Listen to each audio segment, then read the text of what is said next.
from the 5th chapter of Matthew's Gospel, from the Sermon on the Mount, these are the words of Jesus. You have heard that it was said to those of ancient times, "You shall not murder, and whoever murders shall be liable to judgment." But I say to you that if you are angry with a brother or sister, you will be liable to judgment. And if you insult a brother or sister, you will be liable to the council. And if you say, "You fool," you will be liable to the hell of fire. So, when you are offering your gift at the altar, if you remember that your brother or sister has something against you, leave your gift there before the altar and go first and be reconciled to your brother or sister. And then come and offer your gift. And come to terms quickly with your accuser while you are on the way to court, or your accuser may hand you over to the judge, and the judge to the guard, and you will be thrown into prison.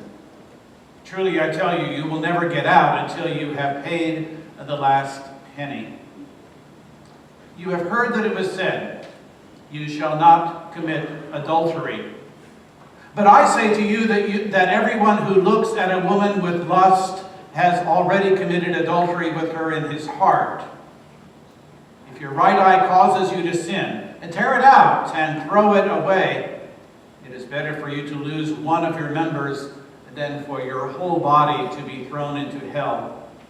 And if your right hand causes you to sin, cut it off and throw it away. It is better for you to lose one of your members than for your whole body to go into hell. And the word of God for the people of God. Thanks be to God. Please be seated.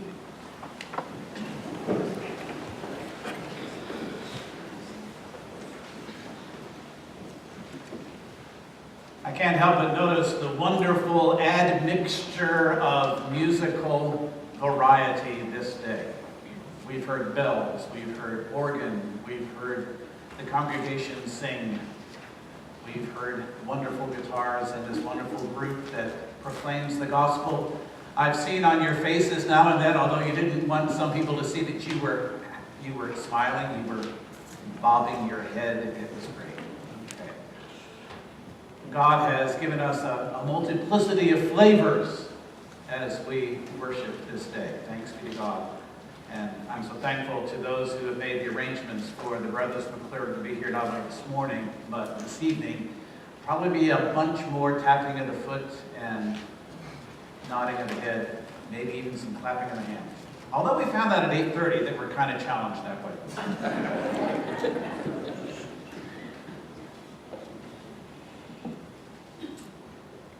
When my father heard the crash of breaking window glass, he was neither surprised nor pleased.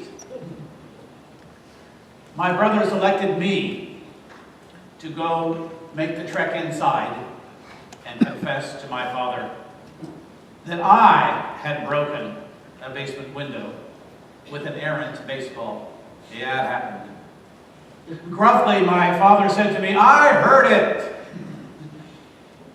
But then, as my dad, he did something different.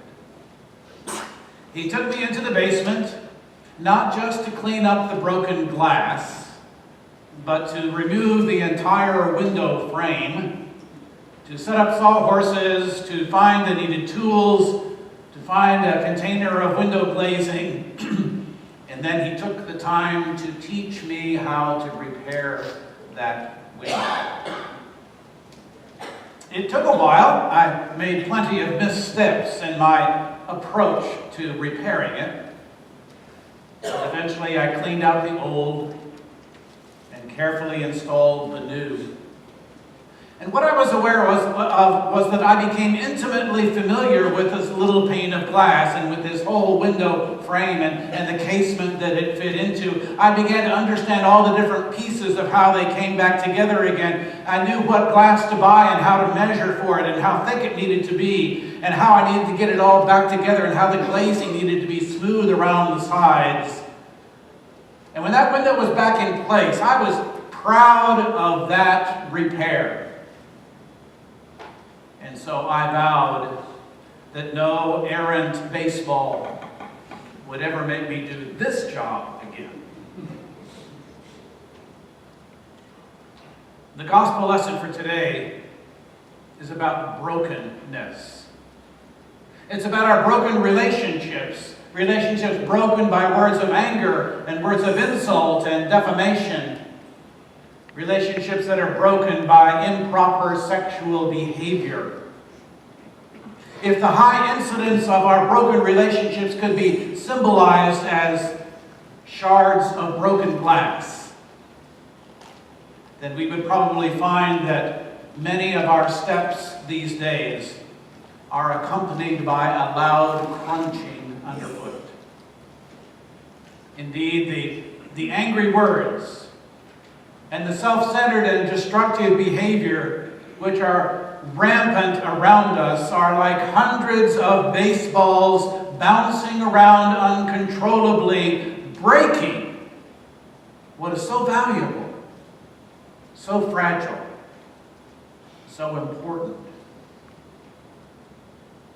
Perhaps if you are like me, when you think of the anger and the demeaning words, it's not just those people out there. I have to look in here, and we have to say that the anger and the brokenness of our relationships is viral. It's epidemic. So our sermon series that we began a couple of weeks ago, it asks whether we, individually, would choose to follow Jesus as our leader. We're going to follow someone to lead us. The question is, will it be Jesus? Is Jesus the kind of wise and relevant leader for this time of crisis about relationships? This time of crisis about leadership? This time of crisis about behavior? Is Jesus the one who can address our broken relatedness? So we have 10 verses, and I invite you to have this on your lap and have a look at it as we go through. 10 verses in Matthew 5. Jesus employs for us a very specific teaching method. And let me read the scripture to you. We've already read the scripture. We're not going to do that. I saw that up on the screen. I thought that was okay.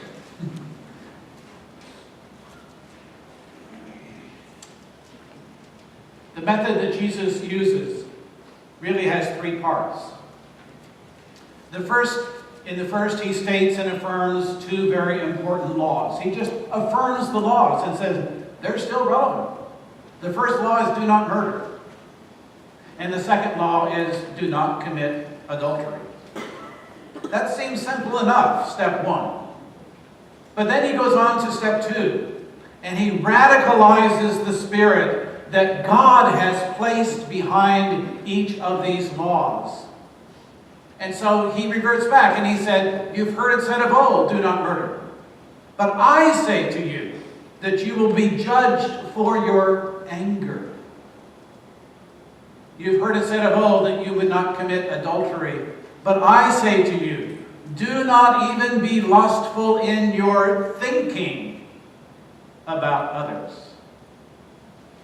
But it's not just step 1 and step 2. Then Jesus goes on to step 3 and says, I offer you a pragmatic application because I'm the leader of a new ethic. We're not going to do things the way we used to do them, Jesus says. I am a leader for a new way of relating, if you will hear it. So let's take them one at a time. When Jesus moves from affirming the law against murder and radicalizes that law to say that he has directives for us about our anger. If you're like me, we feel overwhelmed because of the commonality and the complexity of our anger. Indeed, anger as a topic deserves a lot more time than we can give it just this morning. In the wonder of our createdness by God, God has given us the capacity to be angry. In the readings this week, we read a lot about anger. The anger between Jacob and Esau. The readings between Joseph and his brothers. The anger between Pharaoh and Jacob and Joseph. We are very fond of our anger, are we not? We're fond of qualifying our anger so that it feels a little better for us. We call our anger justified. And we call our anger righteous. We call our anger healthy. We call other people's anger unhealthy. Catch that? We call other people's anger suppressed, or projected, or passive-aggressive, or denied. Some of us live and work in angry environments. And like chameleons, we take on that behavior almost without knowing it. Some of us may be wondering why in the world we're even addressing anger at all. Because for you, anger's never been an issue. Yeah, I get angry, so what?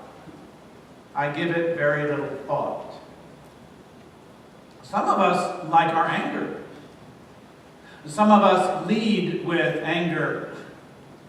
Some of us follow angry leaders. You know, anger gets things done. For some of us, it's our go-to offense. Just get angry and get it done. But I think for most of us, that justified anger is our forte. We know how to justify our anger. And if someone doesn't agree with the way we justify our anger, we get angry at them. Justifiably so.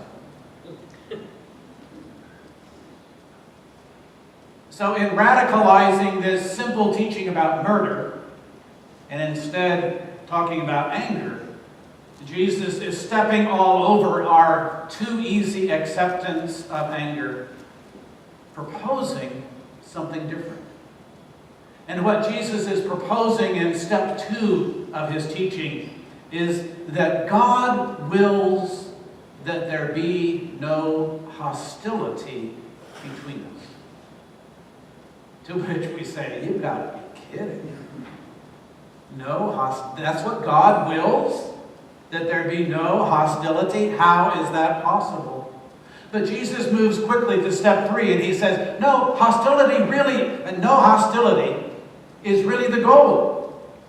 So when you're angry, you could be stepping away from that goal of no hostility, and that anger may make you liable for judgment. So rather than just accepting that destructive anger is at least better than killing the other person, Jesus says, I give you a new ethic. And the new ethic is to embrace an interim goal, the goal of reconciliation. All right, so you're already angry, so go with your anger to the other person. And notice that Jesus calls that other person a brother or a sister. And when you get to that other person, work not on being right. You've already tried that and it didn't work. Work not just on the expression of your anger, because that hasn't worked either. But work on the content of your disagreement. Stay in the hard work and the tension of being in relationship, where both sides have the greatest investment and the best chance of finding a way to reconciliation. Turn the focus off who is right, and rather focus on this fact. This relationship is a gift. It's a gift that you've been given. And the relationship itself and its healing is ever before you. Again, we say, no, Jesus, this is not the way it works. Don't you know, Jesus, anger is venting. It doesn't necessarily lead to reconciliation, because venting leads to more venting, and friendships become strained, and there's hurt, and there's insult, and it gets personal, and we get defensive, and it gets ugly, and it goes downhill. Oh, relationship may be a precious gift, but when anger confronts relationship, the gift of the relationship often gets trashed. The relationship is lost. And suddenly we find there's too much glass on the floor, and we turn on our heel and just walk away and try to find another relationship. So what's Jesus doing? Why is Jesus so hopeful about our solving this issue of anger when we know that it's not as simple as Jesus says? I think it's because Jesus is fully committed to step number 2, that God wills our relationships to have no hostility. It's really what God wants. God wills that we are not only created with the capacity for anger, but even more so, we are created with the capacity for creative reconciliation. Therefore, Jesus says, go to that brother or sister. Seek out a platform on which you can work out reconciliation. It can be constructed. It can be the new goal. You can do this. Will we follow a leader who looks that deeply at our relationships and has that kind of radical hope in our ability to repair and to restore and to reconcile?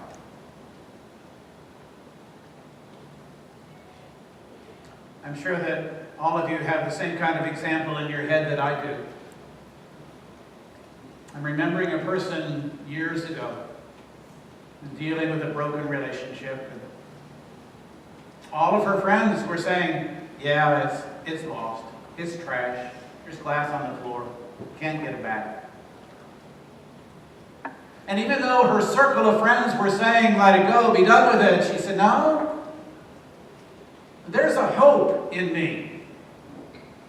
There's a hope because you see, I'm trying to follow Jesus as my leader. Oh, the hope is not in me. The hope is in Him, and I will follow Him.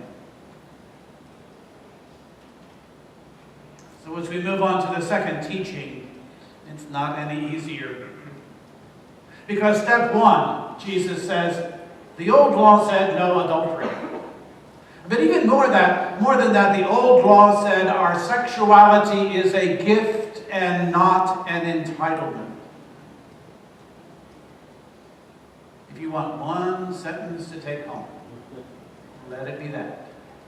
Our sexuality is a gift. It is not an entitlement. So Jesus moves from that simple law to radicalizing the spirit behind the law and says it's not only the law not only prohibits the doing, it also prohibits the thinking that precedes the doing. Friends, these last months, can't you agree that they've been really terrible? We're going through a revolution of our awareness of the prevalence of predatory behavior. One after another, news story after news story, famous person after famous person, predatory behavior. The abuse of women by men has always been widespread. But it would appear that we have seriously underestimated the current scope and sheer destructiveness that has been perpetrated by men of power and position. And that's all men. They have power and position. A colleague of mine wanted to address this in worship, and so he sent out a message to women in his congregation, and he said, write to me about what it's like out there write to me about the abuse and the predatory behavior that are part of your life in the workplace or wherever it is that you are. And the words that he heard back from the women in his congregation were words and phrases like, "It's heartbreaking," or "I've been groomed," or sometimes it's really subtle, or "I'm just so violated," alone, not believed, vulnerable, forced to make a terrible choice whether I talk about it. And the message that the women wanted to give to the men of that congregation: this is not isolated. Something is wrong. And the something that is wrong, I believe, has to do with seeing another person as an object. Seeing another person as a pawn in our game, as a servant of our desire. It's about the sexual addiction that is rampant, that we see in our media, in the pornography that's all around. It says that the Playboy philosophy of the 60s is still reigning. And our turning people into objects is not just in our gender behavior. No, we more generally turn people into objects whenever we come across a person who is different from ourselves. And so a person of a different nationality, we objectify them. We lose their personhood. A person of a different race, a person of a different point of view, they get objectified by us. And Jesus says that what's going on in our thinking, the way we think, the way we feel, it's already demeaning of that other person, that child of God. They're not an object. They are a real person. Once again, for some reason, Jesus has great hope in us. Jesus thinks we can do better. Jesus preaches that there is good news, that God has not created us to abuse each other. God has not created us to objectify each other. Rather, the good news is that God has created us to love and to honor and to cherish one another. For we are precious gifts to one another. The third step in this second law is really hard to read. Jesus confronts the men of his day, and he says to them, your daily decisions about how you treat women, your daily decisions about how you think about women as objects of your own desire, in addition to being brutally harming to those women, is ruining your own life. It's crippling and eroding your soul. In fact, the injury around you is so great, you would be less injured if you just gouged out your eye. You would be less injured if you just cut off your right hand. But do whatever you need to do to stop. But stop.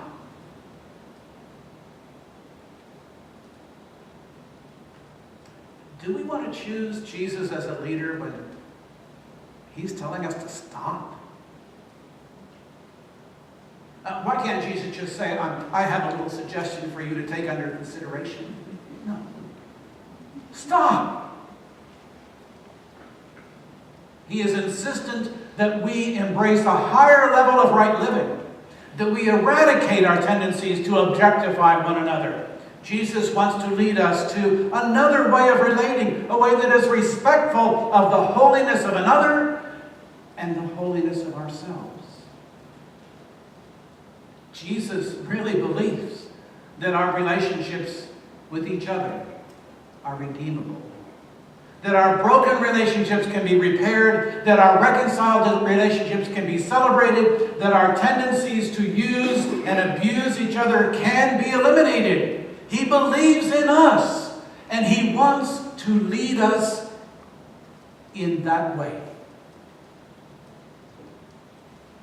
So, is that the leader we'll follow? I don't think He's choosing a different path. The question is, will we follow Him? In the name of the Father, and of the Son, and of the Holy Ghost.